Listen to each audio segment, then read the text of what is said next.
Hi అండి, welcome to Seemandhra రుచులు. నేను మీ లక్ష్మీ సుజాత. ఈరోజు మనము మురుకులు తయారు చేసుకుందాం. దానికి ముందుగా ఇక్కడ ఒక 10-15 దాకా పచ్చిమిర్చీలు తీసుకున్నాను. వీటిని ఇలా తుంచుకుంటున్నాను. అలాగే కొంచెం పుదీనా తీసుకున్నానండి. ఒక పిరికెడ్ అనమాట. ఇట్లా పట్టుకుంటే ఒక పిరికెడ్ అవుతుంది. అట్లా పుదీనా తీసుకున్నాను. ఇవి రెండు మిక్సీ పట్టుకోవాలి. పచ్చిమిర్చి మిక్సీలో పట్టినప్పుడు సాల్ట్ వేయకపోతే కందెక్కుతుంది. సో దానికోసం కొంచెం సాల్ట్ వేసుకొని మిక్సీ పట్టుకుందామండి. ఈ విధంగా మిక్సీ పట్టుకున్నాను కదా, ఇది కొంచెం ఇలా వాటర్ వేసి కలుపుకుందాము. ఎందుకంటే మనం ఈ వాటర్తోనే మనము పిండి అనేది కలుపుకోవాలి. సో దానికోసం ఇలా ఫిల్టర్ చేసి పక్కన పెట్టేసుకుందాము ఈ వాటర్ని. ఇదే కారంతో మనము మురుకులు అనేవి చేసుకోవాలి. అప్పుడే మనకి ఫ్లేవర్ బాగా వస్తుంది. ఇప్పుడు ఇది కొంచెం పక్కన పెట్టేసుకొని ఒక ప్లేట్ తీసుకొని ఆ ప్లేట్లో నేను ఇక్కడ 5 కప్పుల బియ్యానికి 1 కప్పు మినపప్పు, బియ్యము బాగా కడిగి ఆరబోసి వేయించాను. అలాగే మినపప్పు వేయించుకున్నాను. 2 వేయించుకొని ఇలా పొడి కొట్టించుకున్నాను. ఈ పొడిని వేసుకొని మనకి ఎంత అవసరమో అంత వేసుకోండి. ఇందులో సరిపడా సాల్ట్ వేసుకోవాలి. వాటర్లో ఉంది కదా, ఇప్పుడు మనం కొంచెం వేసాం కదా, చూసి వేసుకోవాలి. అలాగే 1 స్పూన్ నువ్వులు వేసుకోండి.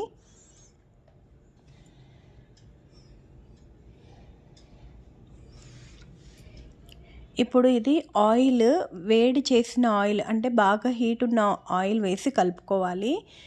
అందుకోసమని ఆయిల్ని అయితే హీట్ చేస్తున్నాను. ఆయిల్ బాగా హీట్ అయిన తర్వాత ఈ పిండిలో వేసుకోవాలి. ఒక గరిట, పెద్ద గరిటతో అయితే ఒకటి వేసుకోండి, సరిపోతుంది. ఇది కొంచెం చిన్న గరిట, చిన్నది, స్పూన్ కంటే కొంచెం పెద్దది. దానివల్ల నేను ఇక్కడ 3 గరిటలు మాయన వేస్తున్నాను. ఇది చిన్న గరిట అనమాట. పెద్దది గుంత గరిట అయితే మనము దోశ పోసుకుంటాం చూడండి, అట్లాంటి గరిట అయితే 1 గరిట నిండా తీసుకుంటే సరిపోతుంది. ఇలా ఆయిల్ వేసేసుకోవాలి. ఇప్పుడు మనము ఈ పిండిని ఎలా కలపాలో చూపిస్తాను. ఇప్పుడు ఈ పిండిని గరిటతో అటు ఇటు కలపండి. ఎందుకంటే డైరెక్ట్గా చేయి పెట్టేస్తే చేయి కాలుతుంది కదా, అలా కాకుండా కొంచెం స్పూనో గరిటో తీసుకొని కొంచెం అటు ఇటు కదిపితే మనకి హీట్ అనేది తగ్గిపోతుంది. తర్వాత మనం చేయి పెట్టి కలుపుకోవచ్చు.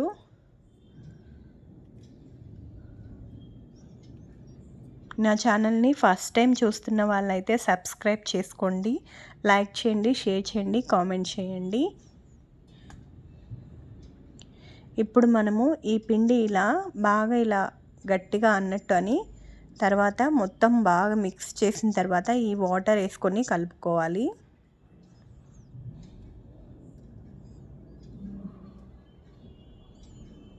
ఎప్పుడు మామూలుగా మనము మిరప్పొడి, జీలకర్ర ఇవే వేసుకొని చేసుకుంటాం కదా, ఈ విధంగా కూడా ట్రై చేయండి.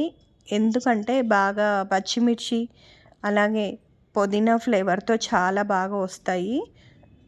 ఈ విధంగా కలిపేసుకోవాలి పిండి మొత్తము. ఇప్పుడు కొంచెం కొంచెం మురుకులు గొట్టంలో పెట్టుకొని మనం దీంతో మురుకులు చేసుకోవాలి. దానికంటే ముందు పిండిని ఎలా కలిపితే మనకు మురుకులు బాగా వస్తాయో చూడండి. ఈ విధంగా కలపాలి.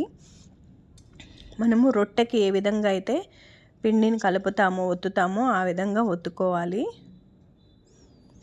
అప్పుడే మనకి మురుకులు అనేవి పైన చూడటానికి కూడా అందంగా ఉంటాయి. పైగా కరకరలాడుతూ చాలా చక్కగా వస్తాయి. ఈ విధంగా బాగా ఒత్తుకోవాలి పిండిని.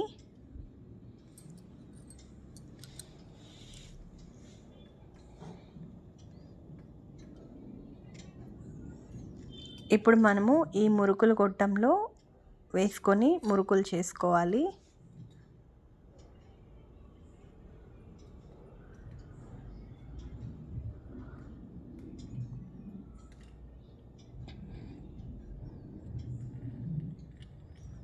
వీడియోని ఫస్ట్ నుంచి లాస్ట్ వరకు చూస్తే మురుకులు ఎలా తయారు చేసుకోవాలో, ఎలా చేస్తే బాగా వస్తాయో మనకి తెలుస్తుందండి. తప్పకుండా మొత్తం స్టార్టింగ్ టు ఎండింగ్ చూడండి.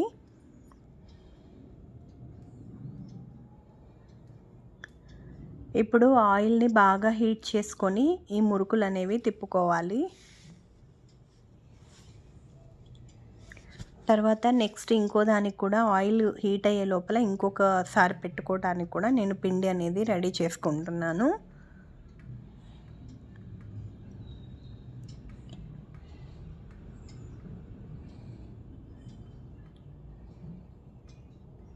ఈ విధంగా బాగా నలుపుకోవాలి, పిండి అనేది బాగా కలుపుకోవాలి.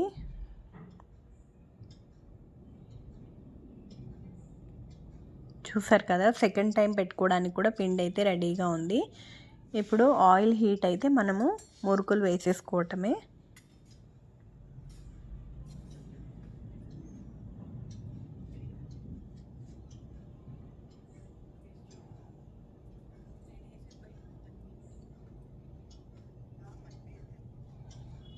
ఈ విధంగా డైరెక్ట్గా అయినా వేసుకోవచ్చు, లేదంటే ఒక పేపర్ మీద అదే కవర్ మీద, ఆయిల్ కవర్ అలా ఉంటుంది కదండి, ఆయిల్ ప్యాకెట్కి వచ్చిన కవరు, దాని మీదైనా చిన్న చిన్నవి చేసుకొని వేసుకోవచ్చు. ఈ విధంగా వేసుకున్న మురుకుల్ని బాగా రెండు వైపులా తిప్పుకుంటూ 2 సార్లు అటు 2 సార్లు ఇటు తిప్పుతూ కాలిస్తే మనకి మురుకులు అనేవి బాగా కాలుతాయి లోపలంతా కూడా.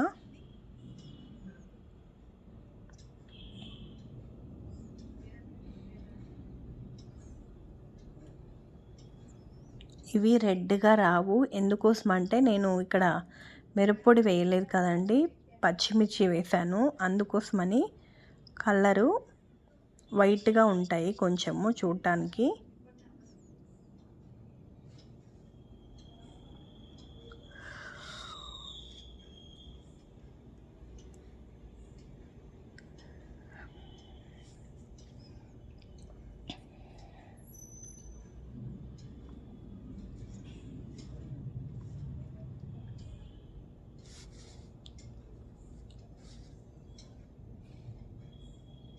నేను మురుకులు చేసేప్పుడు కానీ ఏవి చేసేప్పుడు కానీ ఇలా 3 సార్లు ముందుకి, 3 సార్లు ఎడమ వైపుకి, 3 సార్లు కుడివైపుకి తిప్పి కొంచెం ఇక్కడ పెడతాను. అది నాకు అలవాటు. ఎందుకంటే ఇలా చేయడం వలన మనం ఏది చేస్తున్నా సరే అది పాడైపోకుండా వస్తుందంట డిష్ అనేది. అంటే మురుకులు కానివ్వండి, అరిసెలు కానివ్వండి, పకోడీలు కానివ్వండి, ఇలా ఏవి చేసినా కూడా ఇలా పెట్టుకోవటం నాకు అలవాటు. సో ఇప్పుడు మనము ఈ మురుకులు వేగిపోయినాయి కదా, ప్లేట్లోకి తీసేసుకుందాము.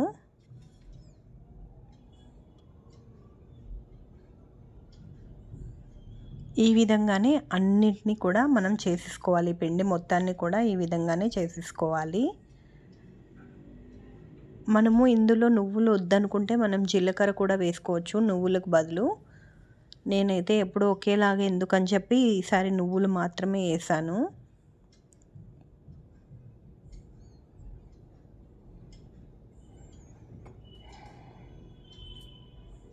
తప్పకుండా ట్రై చేయండి అందరూ. లైక్ చేయండి, షేర్ చేయండి, కామెంట్ చేయండి.